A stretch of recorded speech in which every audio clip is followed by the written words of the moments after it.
voilà, cher Voldanitz, me revoilà. Ça fait combien de temps? Ça fait au moins 2 semaines. Ça fait depuis SummerSlam. Ça fait depuis SummerSlam que je n'ai pas parlé de catch. Oh, ça me manquait, mais je suis désolé, cher Voldanitz, je suis désolé, mais il s'est passé beaucoup de choses, et si vous voulez voir tout ce qui s'est passé, n'hésitez pas à me suivre sur Instagram, c'est là où je déballe ma vie, où il m'arrive plein de péripéties, et bon, je peux vous expliquer vite fait, mais c'est que j'ai failli mourir, oui! J'ai failli mourir sur une putain d'autoroute, mais grâce à Fabio Lanzoni, je me suis sauvé la vie. Si vous voulez en savoir plus, n'hésitez pas à me suivre sur les réseaux sociaux, mais aussi à vous abonner à cette chaîne, ainsi qu'à toutes les chaînes disponibles dans la description, en particulier le moulin de Voldano. Mais nous ne sommes pas pour parler de ma vie aujourd'hui, nous sommes là pour parler de catch, et en particulier du Monday Night Raw du 2 septembre, celui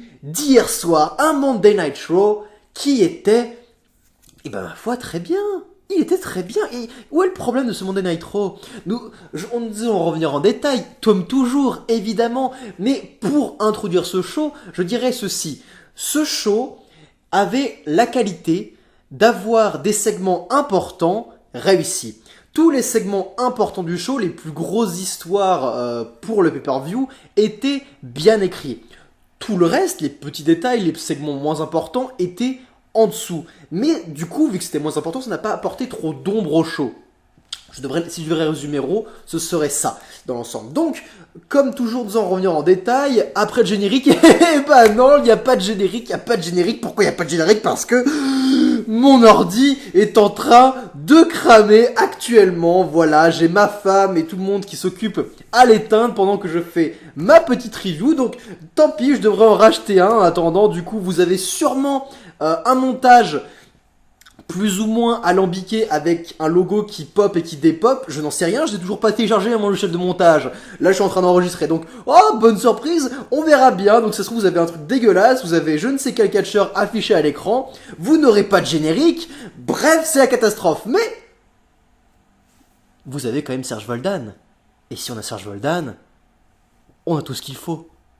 N'est-il pas? Bien sûr que si, l'est-il. Alors, nous allons commencer par parler de tout ce qui englobe l'histoire de l'Universal Championship et du Tag Team Championship de Raw, c'est-à-dire toute l'histoire qui entoure Seth Rollins, Braun Strowman, Robert Roode, AJ Styles, Luke Gallows, bref, allons-y, parlons de ça. Le show Monday Night Raw s'ouvre avec une signature de contrat entre Strowman et Rollins pour le titre universel. Cette signature de contrat est animée par le légendaire Michael Cole, le meilleur commentateur de catch au monde. Seth Rollins, grosso modo, va faire une promo habituelle à Seth Rollins qui énerve au possible. Il va dire qu'il va burn it down pour gagner, ce qui est une bonne stratégie en soi. Hein. Après tout, si on burn it down, on gagne un match. Merci Rollins. Rollins dit qu'il va slay the beast, donc qu'il va tuer...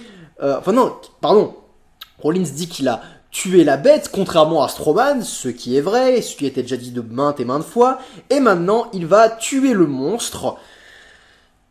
Bon, c'était une guerre de catchphrase. À la fin, il me semble que Braun Strowman a même dit tu vas recevoir ses mains. Enfin, ils se sont fait une bataille de qui est la meilleure catchphrase. En soi, personne. Heureusement, AJ Styles vient nous sauver de ce segment qui aurait pu être à la fois une certaine catastrophe parce que rien ne se passait.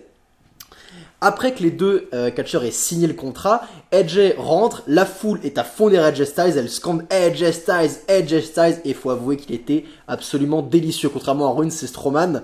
Pourtant, AJ n'a jamais été le meilleur en termes de promo, mais à chaque fois quand il est un heel, ça fonctionne. Quand il est un heel, ses promos fonctionnent. Pourquoi? Parce qu'il arrive à être à la fois ultra prétentieux, et il te balance des phrases, mais avec une... comment dire, d'une manière mais hilarante. En fait, c'est pas un heel méchant, c'est un heel qui est très très drôle dans sa manière de balancer les phrases. Donc dans l'ordre, il nous a balancé des... il a regardé Gallows Anderson et a fait arrêtez de regarder mon championnat pour pas qu'il l'affronte. Il a sorti un moment Bobby, désolé, Robert Roode en instant gouré, ce qui était très drôle, et surtout il a balancé un shut up Michael Cole, ferme ta gueule Michael Cole, qui a fait une putain de pop dans la foule. C'était vraiment très drôle. Bref, AJ en heel, c'était ultra naturel. Il a fini sa promo en déchirant le contrat parce que ça l'énervait qu'il n'ait pas accès au championnat universel alors qu'il a déjà eu un match. Ça renforce encore son personnage qui est vraiment prétentieux, qui se prétend être le meilleur. Bon bref, c'était énorme. Strowman lui a balancé une table à la gueule, ce qui était vraiment hilarant aussi. Et les deux ont clear le ring et ensuite on a dû avoir un match Strowman-Rollins contre le club. Donc c'était, honnêtement, ça aurait pu être un très mauvais segment d'ouverture, mais grâce à AJ Styles, ça me ravit de dire ça parce que AJ Styles est l'un des meilleurs de mon classement de meilleurs catcheurs. Allez le voir, c'est dans la chaîne, allez le voir, merci. C'était, comment dire, voilà, c'est AJ Styles a sauvé et le club, ils ont sauvé ce segment d'ouverture. Et donc, on a donc accès à ce match. Ce premier match, un match tag team, Braun Strowman et Seth Rollins contre Luke Gallows et Karl Anderson. Et la première chose que j'ai envie de dire, c'est que quand tu vois ce genre de match, tu t'attends à un match qui va quand même dans un sens bien défini. Strowman et Rollins qui explosent Luke Gallows et Karl Anderson, surtout que Gallows et Anderson n'ont plus à être mis en valeur parce qu'ils n'ont pas de match à Clash of the Champions. Et bah ma grande surprise, et ce que j'ai beaucoup aimé, c'est que Luke Gallows et Karl Anderson ont absolument pas démérité. Au contraire, Rollins a arraché la victoire pour gagner. Il a gagné via un roll-up. Seth Rollins a gagné le match via un roll-up sur Karl Anderson. Et c'est quelque chose que j'ai beaucoup aimé, ça donnait beaucoup de valeur. D'ailleurs, à un moment, Karl Anderson a fait un tag à Luke Gallows, qui est le géant de l'équipe. Rollins s'est un peu reculé et a fait un tag à Strowman. Et les deux se sont dévisagés. Ça veut dire que les deux ont été placés sur le même niveau. Les deux sont des géants qui, s'ils s'affrontent, va donner lieu à un match assez épique. Ça a donné énormément de crédibilité. Même s'ils ont perdu, ça a donné énormément de crédibilité à Luke Gallows et Karl Anderson sans forcément l'aide d'AJ Styles, ce que j'ai beaucoup aimé. Bref, le match n'était pas incroyable, il était tout à fait efficace, c'était un bon match d'ouverture. Après le match, directement dès que Rollins a gagné via roll-up, Styles l'a attaqué, puis Strowman s'en est mêlé et a fait valdinguer Rollins par accident. Et d'ailleurs, sa réaction quand il a attaqué Rollins, c'est tellement over the top, je veux dire, il s'en bat les couilles. Il s'en fout tout ce qu'il veut sur le titre universel. Pourquoi il était genre, oh merde, qu'est-ce que j'ai fait? Oh non, oh Rollins, je suis désolé. Bref, une réaction complètement what the fuck. Bon, ça prouve encore une fois que Strowman est toujours un très mauvais acteur, comme Seth Rollins d'ailleurs. Puis là, Robert Roode et Ziggler ont attaqué Strowman, donc les deux prétendants au titre par équipe ont attaqué Strowman, et là ils se sont mis à 5 sur lui, ce que j'ai trouvé juste génial. Et justement, une idée qui m'est venue quand j'ai vu cette image, à la fin, on a Gallows et Anderson qui font le Magic Killer avec l'aide de Roode, Ziggler et Styles, puis enfin Styles qui fait son Phenomenal Forearm sur Strowman. Et à la fin, les 5 ont célébré. Donc ils étaient un peu divisés, il y avait le club à 3 et Ziggler, Roode de leur côté.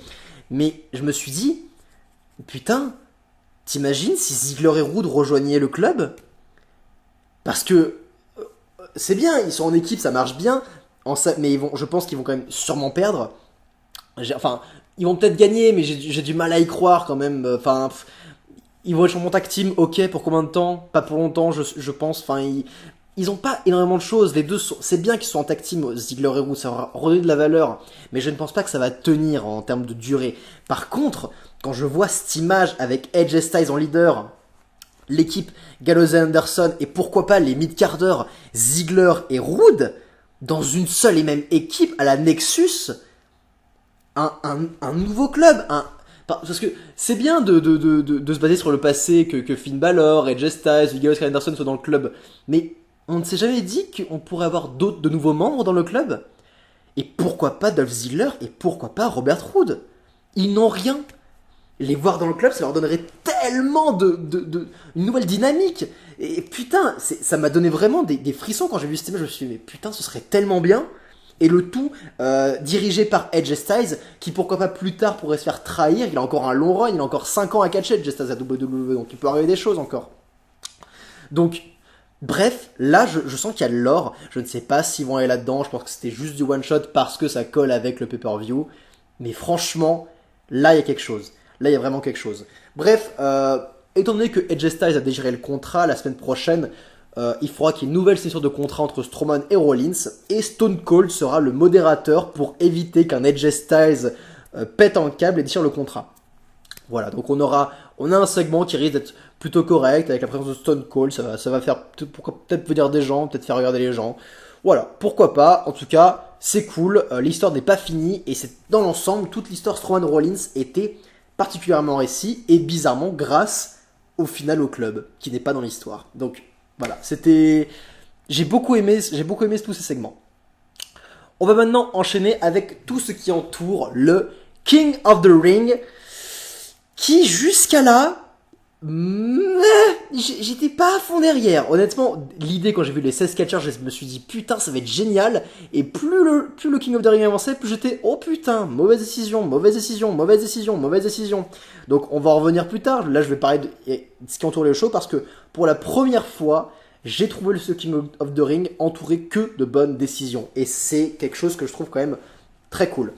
Donc, Cedric Alexander est interviewé backstage pour son match contre Baron Corbin ce soir. Il s'agit d'une quart de finale. Il a délivré une promo qui est tout à fait banale. Ça n'a jamais été le point fort de Cedric Alexander. Mais juste après, il se fait attaquer complètement gratuitement par le club. Encore le club est toujours là. Le club est présent dans le show, ce que j'aime beaucoup. Et alors, j'avoue que j'ai quand même un peu de mal avec ce segment. Donc, c'était drôle, c'était hyper gratuit. Je ne comprends pas pourquoi ils ont attaqué Cédric alors qu'il n'avait rien à voir avec le club jusqu'à là. Donc pourquoi Cédric? Pourquoi lui en particulier? Eh bah sûrement pour mener à une rivalité Cedric Alexander contre Edge Styles pour le titre US à Clash of Champions, car Edge Styles n'a toujours pas d'adversaire pour son titre. Alors, oui, ça me hype parce que j'ai vraiment envie de voir Alexander contre Edge Styles, ça peut être un super match. Mais les raisons qui poussent à ce match sont tellement forcées, enfin, il n'y a aucune raison pour que Edge affronte Cedric Alexander. Bon, bref. Mais bon, ils vont avoir un match sûrement, ce n'est pas encore dit, mais sûrement, pourquoi pas. Suite à cette attaque, nous avons donc eu le match Baron Corbin contre Cedric Alexander, qui, à la grande surprise générale, je suppose, a été le meilleur match de la soirée, et je dirais même un des meilleurs matchs de Baron Corbin, à la WWE de toute sa carrière. Et c'est quelque chose que je trouve vraiment top pour Corbin. Il s'est enfin trouvé un adversaire avec qui il avait une très bonne alchimie. Le match était dynamique, les spots étaient cool, les deux se répondaient tout le temps. On a une dynamique face contre heel qui fonctionnait d'enfer, la foule était dedans. Bref, enfin, je vais pas résumer tout le match parce qu'il y a quand même beaucoup de choses, mais je vous conseille vraiment d'aller le voir. S'il y a un match que vous devez voir de ce show, c'est Baron Corbin contre Cedric Alexander. Donc, trop content. Corbin a gagné, ce qui est, pour le coup, la bonne décision. Parce qu'on a, en termes de babyface, un peu high flyer, on a déjà Ricochet dans le lot. Et voilà, il mérite peut-être plus de gagner que Cedric Alexander. Baron Corbin a gagné, il avance en demi-finale, ce qui était la bonne décision. Il a eu beaucoup de hits. Donc, dans ce cas-là, c'était une bonne décision. Et ensuite, nous avons eu Samoa Joe contre Ricochet. Alors, le match était moins bon que Alexander Baron Corbin, mais il était quand même franchement très sympathique à regarder et avec un booking qui m'a beaucoup intéressé et beaucoup plu. Donc l'histoire, c'est que après avoir vaincu McIntyre, Drew putain de McIntyre, on va en reparler, Ricochet affronte Samoa Joe. Donc ça n'a pas fait autant réagir la foule, mais les deux ont quand même droit à un bon temps de match et ont été surtout exactement au même niveau tout le long. Ils avaient autant d'offensives, autant de défensives, bref c'était très sympa et le combat s'est terminé par un double tombé. Les deux étaient complètement morts et les deux avaient un bras sur l'autre, les deux épaules sur le sol et donc l'arbitre a compté 1, 2, 3 et le match s'est terminé avec donc soit les deux qui ont gagné, soit les deux qui ont perdu. Alors en soi, c'est une chose qui m'aurait énervé en temps normal, mais dans ce cas-là, c'est une très bonne décision. Pourquoi ? Déjà, ça va rendre la demi-finale beaucoup plus intéressante et beaucoup plus imprévisible. C'est un match à 3, on ne sait pas ce qui peut se passer. Là où j'aurais supposé que ce soit Corbin ou Joe qui gagne, je veux dire que ce soit... en temps normal, je pense que Ricochet aurait gagné, parce que sinon on aurait une demi-finale Samoa Joe contre Baron Corbin, je ne vois pas vraiment l'intérêt. Et honnêtement, je pense que Ricochet va aller jusqu'en finale. S'il aurait affronté Baron Corbin tout seul. Mais là, maintenant qu'ils sont 3, je ne suis plus si sûr de ça. Je suis vraiment plus si sûr de ça. Et bref, ça va vraiment rendre le truc plus intéressant. Et surtout, ça nous épargne un Baron Corbin comme ultime méchant de la division Raw. Alors que Joe et McIntyre auraient été éliminés en premier. Maintenant, on va parler quand même du cas Drew McIntyre, parce que j'ai dit que quand même ce show était bien booké en termes de King of the Ring, mais je n'oublierai pas du tout la non-présence de Drew McIntyre et surtout sa défaite au premier tour de ce King of the Ring. S'il y a un truc qui m'a énervé, ce n'est pas la défaite de Kevin Owens, mais c'est bien la défaite de Drew McIntyre. Drew McIntyre, le putain de Drew McIntyre ne doit pas être éliminé au premier tour. Drew McIntyre aurait dû, là maintenant, être à la place de Baron Corbin. Drew McIntyre aurait dû affronter Cedric Alexander en quart de finale et aurait dû gagner pour accéder au demi. Drew McIntyre aurait dû être en demi-finale contre Ricochet et Samoa Joe. Et je ne reviendrai jamais là-dessus. Je ne comprends pas pourquoi Ricochet... En fait, c'est un peu comme si en tournoi, on affronte toujours le meilleur à la fin. C'est comme ça que ça se passe. Ça veut dire que Drew McIntyre était un adversaire moins dangereux que Samoa Joe, qui, on rappelle, perd tous ses matchs, et qui est un moins bon adversaire que Baron Corbin. Est-ce que j'ai besoin de mettre les deux côte à côte pour prouver que c'est une grosse connerie? Drew McIntyre n'aurait jamais... Enfin, franchement, il y a eu un changement à faire, c'était la place entre McIntyre et Baron Corbin. Ce seul changement aurait tout sauvé de ce King of the Ring. Ce seul changement. Bref, on va quand même sûrement avoir un triple threat intéressant, mais je n'en reviens toujours pas, je ne comprends pas, ça me dépasse. Ça me dépasse. C'est vraiment le point noir de ce show. McIntyre n'était même pas présent dans ce show. Putain, mais c'est énervant quand ils pensent. Hein. Ils ont Drew McIntyre, ils s'en servent pas. Enfin bref. Avant notre interlude musical, nous avons parlé quand même de Roode & Ziggler, qui était déjà présent au début du show, qui ont un match contre Zack Ryder et Kurt Hawkins. Alors, le but de ce match, c'était de donner du momentum à Robert Roode et Dolph Ziggler avant leur match à Clash of Champions. Mais dans ce cas, pourquoi affronter Kurt Hawkins et Zack Ryder, qui sont sûrement l'équipe, enfin la pire équipe de Monday Night Raw. Je suis désolé, mais en termes de kayfabe, c'est l'équipe la moins forte. Je pense qu'on est tous d'accord là-dessus. Alors, bah bravo, Robert Roode et Dolph Ziggler ont gagné, bah bravo, c'est bien pour eux. Mais c'était sûr qu'ils allaient gagner, il n'y avait pas vraiment C'était pas un énorme challenge. Alors, Hawkins et Ryder n'ont pas démérité, mais le challenge n'était pas non plus vraiment très compliqué. Bref, c'était un segment franchement, vous voyez pas trop intérêt, les mauvais adversaires. Les mauvais adversaires. Nous sommes à la moitié de ce podcast audio qui, je vous le rappelle, est à écouter n'importe où, n'importe quand, tant que vous voulez entendre parler de catch. Et pour séparer cette moitié avec l'autre moitié de ce podcast, je vous propose un petit interlude musical comme d'habitude avec les super musiques du grand et tout-puissant Voldano. Oui, Voldano. Et aujourd'hui, on va écouter un de mes petits morceaux, un de mes préférés. Un de mes morceaux préférés des deux nouveaux albums de Voldano. On arrête le progrès et on n'arrête pas le progrès. Aujourd'hui, on écoute Fibre Optique de On n'arrête pas le progrès. Tous les liens pour télécharger les albums gratuitement. Putain, télécharger les albums, c'est gratuit. Vous avez rien à perdre. Téléchargez-les gratuitement. 0,00 €. C'est gratuit et c'est tout bonnement excellent. On va écouter Fibre Optique, mon morceau préféré de On n'arrête pas le progrès. C'est tout de suite.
mais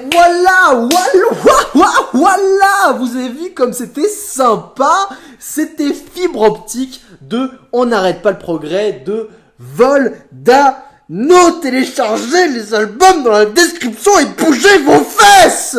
Bougez vos fesses et téléchargez ça, nom de Dieu.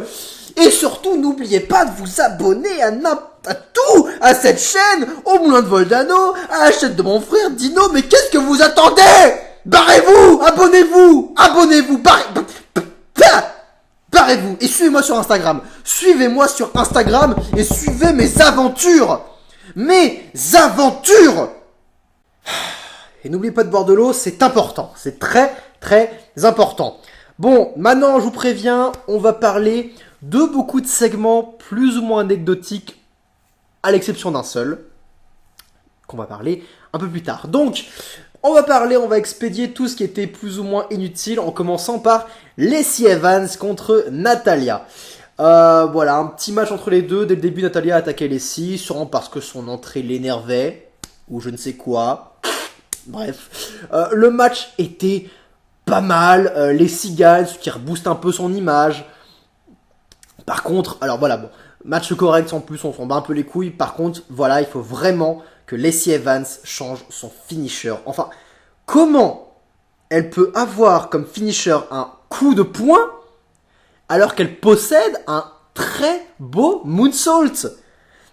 Son moonsault est magnifique. Yoshirai avait pour finisher un moonsault. Pourquoi Lacey Evans, qui possède un moonsault magnifique, un coup de poing comme finisher? C'est putain de coup de poing, ça me rappelle le Big Show. Ça n'a pas de sens. Surtout que Lacey Evans n'est pas une femme monstrueuse, c'est pas Awesome Kong ou Nia Jax. C'est une femme tout à fait classique.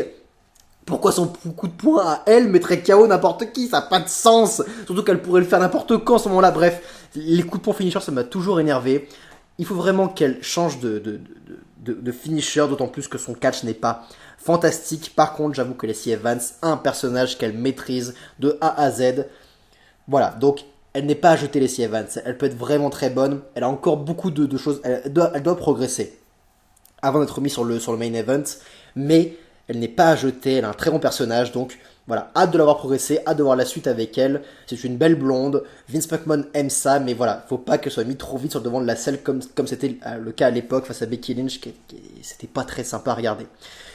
On a eu aussi les Viking Raiders qui ont affronté des jobbers, c'était complètement inutile, c'était du temps perdu. On enchaîne avec le segment intéressant, les segments qui sont toujours intéressants car tout ce qui entoure Bray Wyatt ou The Fiend est toujours intéressant. On a eu donc un segment Firefly Funhouse qui était toujours aussi énorme et celui-là m'a particulièrement fait rire. Wyatt, dans ce segment, est revenu sur son challenge qu'il a lancé à Rollins ou à Strowman dans le match Hell in a Cell pour le titre universel.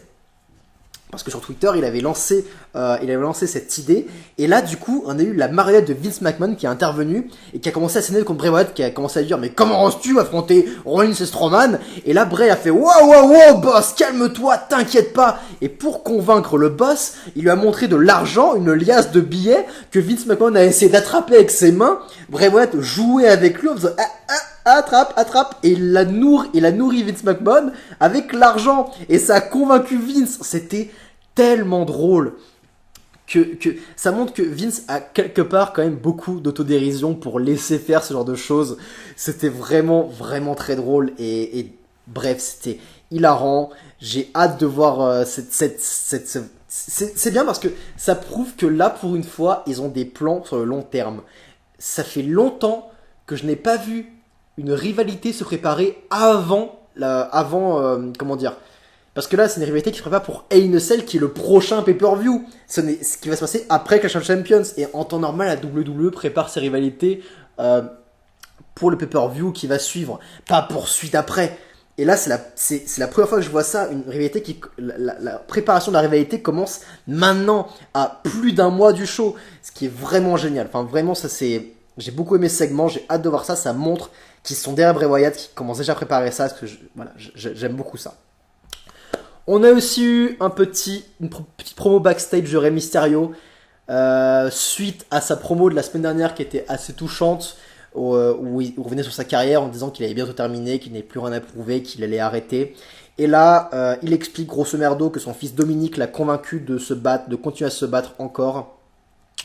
Voilà, Rey Mysterio est toujours assez touchant. On sent qu'il dit la vérité dans ses promos, on sent que c'est vraiment vrai ce qui se passe avec Rey Mysterio, avec le fait qu'il s'approche de sa fin de carrière. Et donc on s'approche sûrement de son dernier match avec Rey. Je ne sais pas quand c'est qu'il aura lieu, sûrement à WrestleMania. Je pense qu'il aura un dernier match à WrestleMania. Et j'ai hâte de voir ça. J'ai vraiment hâte de voir ça. On verra contre qui. On verra contre qui. En tout cas, tout ce qui concernerait est toujours excellent. Enfin, il a toujours des bons matchs, Rey Mysterio, donc voilà. Et enfin, dernier segment anecdotique avant de passer à du lourd. Cesaro contre le Miz. Ah, encore un segment qui m'a un peu énervé. C'était un match, quand on le voit sur la carte, on se dit ce match sert à faire augmenter le momentum du Miz avant son match contre Nakamura. Ok, pourquoi pas. Mais pourquoi le faire affronter Cesaro qui sort d'une grosse victoire au NXT TakeOver qui était juste excellent? Pourquoi faire affronter Miz et Cesaro? Ça n'a pas de sens. Pourquoi pas donner quelqu'un d'autre? Putain, là, j'ai pas idée d'adversaire, mais oh là là, pourquoi Cesaro, putain, et tellement d'autres personnes? C'était le mauvais adversaire. C'était le mauvais adversaire. De plus, le match était court, pas ouf. Le Miz a gagné, évidemment. C'était pas cool. Je suis pas tant hypé par ça que ce match. Je suis hypé par le nouveau Shinsuke Nakamura. Mais je ne suis pas hypé par le match Miz-Nakamura. Je suis désolé. Enfin, Miz ne doit pas gagner ce match. Miz ne doit pas gagner ce match. Et j'espère que la WWE en est conscient. Enfin, nous allons finir de parler de ce Raw en parlant de tout ce qui concernait, eh bien, les femmes. Tout ce qui concernait les femmes qui était quand même très intéressant. Toute la storyline englobant Sasha Banks et Becky Lynch, mais aussi Bayley. Ce qui a ouvert tous ces segments, c'était une promo de Becky Lynch sur le ring qui était excellente. Je vous conseille d'aller l'écouter, mais Becky est vraiment devenue ultra naturelle et ultra efficace au micro. C'est simple, quand elle parle dans ses promos, on dirait pas que c'est écrit. C'est quand même une grande qualité. On dirait vraiment que c'est elle qui parle comme ça. Et tout ce qu'elle a dit dans cette promo sur le comportement de Sasha et les raisons de Sasha de faire ça, tout ce qu'elle a dit était vrai. Le fait que Sasha a été directement choisi par WWE, a été directement mis sur le devant de la scène alors que Becky a dû se battre pour être à sa place, que Sasha est maintenant au fond du gouffre alors que Becky est au sommet, tout ce qu'elle a dit était vrai. Sasha est intervenue et quant à Sasha, elle a commencé à parler et voilà, c'est l'exact inverse, elle était insupportable. Sa manière de parler m'énerve, sa gueule m'énerve, tout m'énerve avec elle et c'est vraiment bien. C'est bien, c'est une bonne. Sasha Banks, c'est une bonne heel. Alors, sa promo était clairement moins bonne. On sentait qu'elle, pour le coup, c'était écrit et comment elle parlait, c'était pas ouf comparé à Becky. Et surtout, ses attaques, ces petites piques qu'elle balançait à Becky étaient exactement les mêmes que celles que Ronda balançait. C'était du genre, tu es là grâce à Nia Jax, grâce au coup de poing qu'elle t'a mis. Tu vas être ma pute. Bref. La promo de Sasha était pas franchement ouf. Elle marche en heel, mais c'était vraiment pas dingue. Mais au final, le segment était bon grâce à Becky Lynch. On a aussi eu une promo backstage de Bayley pour son match de ce soir avec Becky Lynch. Les deux affronteront Alexa Bliss et Nikki Cross, les championnes par équipe. Et on parle du fait que malgré son statut de championne, elle est peut-être dans l'ombre de Becky. Est-ce que ça pourrait l'énerver? Spoiler alerte? Peut-être. Main event time, Becky Lynch et Bayley affrontent Alexa Bliss et Nikki Cross. Le match était sympa, c'était un bon main event, mais le match n'est pas intéressant pour cette histoire, nous allons en parler. Pendant le match qui commençait normalement, Sasha Banks est venue regarder, ce qui a un peu énervé Becky Lynch, mais voilà, elle n'est pas intervenue tout de suite. Globalement, l'histoire du match, c'était que Bayley se faisait défoncer la gueule, alors que Becky défonçait des gueules. C'était grosso modo ça. Bayley s'est fait martyriser par Alexa Bliss et Nikki Cross, et dès que Becky a eu le tag, elle a défoncé Nikki Cross, elle a défoncé Alexa Bliss, elle avait vraiment le dessus. Bref, c'était clairement la meilleure, jusqu'à qu'elle se fasse attaquer par Sasha, ce qui provoque la disqualification et la fin du match. Sasha a enchaîné les attaques, elle a commencé à frapper Becky violemment avec une chaise qui était juste géniale. Évidemment, il s'est passé ce que tout le monde attendait. Bayley est venue et a arrêté Sasha Banks. Les deux se sont regardés. On se demande, putain, qu'est-ce qui se passe? Est-ce que Bayley va quand même pas faire ça? Elle a la chaise dans les mains. Elle va attaquer Sasha? Pourquoi elle garde la chaise? Pourquoi elle regarde Sasha comme ça? Qu'est-ce qu'elle fait? Qu'est-ce que tu fais, Bayley? Non! Non, non, non, non, non, non!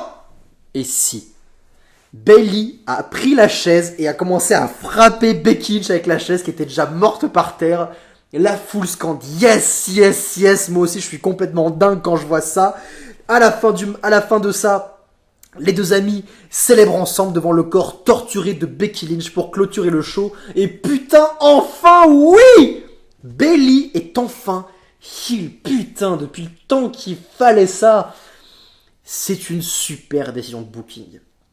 Bayley n'avançait plus. Bayley était détestable. Je détestais Bayley. Oh là là, elle m'énervait. Ses promos étaient pas bonnes. Et là, la voir rejoindre Sasha dans le côté obscur, quelque part, c'est top. Et en plus, c'est complètement logique. C'est sa meilleure amie. Et voilà, ça va permettre aux deux d'avoir une nouvelle dynamique. Et ça va surtout permettre aussi à Bayley d'affronter des faces à SmackDown avec une dynamique heel-face qui va être intéressante. Enfin, des matchs intéressants avec Bayley. Pourquoi pas une revanche avec Ember Moon, putain, il faudrait ça, ce serait bien. Bref, franchement, c'était top, c'était une super... C'était... Alors, honnêtement, on pouvait se dire, quand Bayley avait la chaise, on se disait, oh putain, elle va l'attaquer. Mais c'était quand même complètement imprévisible. Je ne pensais pas qu'à la fin de ce show, Bayley aurait défoncé Becky Lynch avec une chaise. Jamais je l'aurais imaginé ça. C'est sorti là, et putain, on sent la touche de Paul Heyman, et c'est tellement cool. Le show s'est terminé en beauté et donne envie de voir le prochain show. Et j'ai hâte de voir Sasha Banks affronter Becky Lynch à Clash of Champions. Putain, j'ai raté ma fin. J'en ai rien à foutre. Ce Raw était bon. Comme j'ai dit en introduction, tous les segments importants, Rollins Strowman, le King of the Ring et la rivalité Sasha contre Becky Lynch étaient très bons. Tous ces segments étaient très bons. Tous les mauvais segments, comme les Viking Raiders ou le booking de Cesaro, n'étaient au final que des détails dans le show qui n'a pas trop fait sombrer ce dernier. Comme j'ai dit, j'ai hâte de voir Becky affronter Sasha, j'ai hâte de voir la demi-finale de King of the Ring, et je suis aussi pas mal hypé par le match Styles contre Cedric Alexander s'il a lieu. Si un show Raw nous donne envie de voir la suite, c'est que ce show est réussi. C'était Serge Voldan, merci d'avoir écouté ce Serge Podcast. On se retrouve dans pas si longtemps pour parler de SmackDown, et aussi dans pas si longtemps pour parler de NXT, et aussi dans pas si longtemps pour revenir sur les news. J'ai envie de parler de news dans le monde du catch. Tout le monde fait ça, alors Serge Voldan le fera aussi. C'est comme ça, vous fermez vos putains de gueules, vous allez vous abonner à cette chaîne, au Moulin de Voldano, à la chaîne de mon frère Dino Voldan, et allez me suivre sur Instagram, putain, avant que je bouffe un enfant.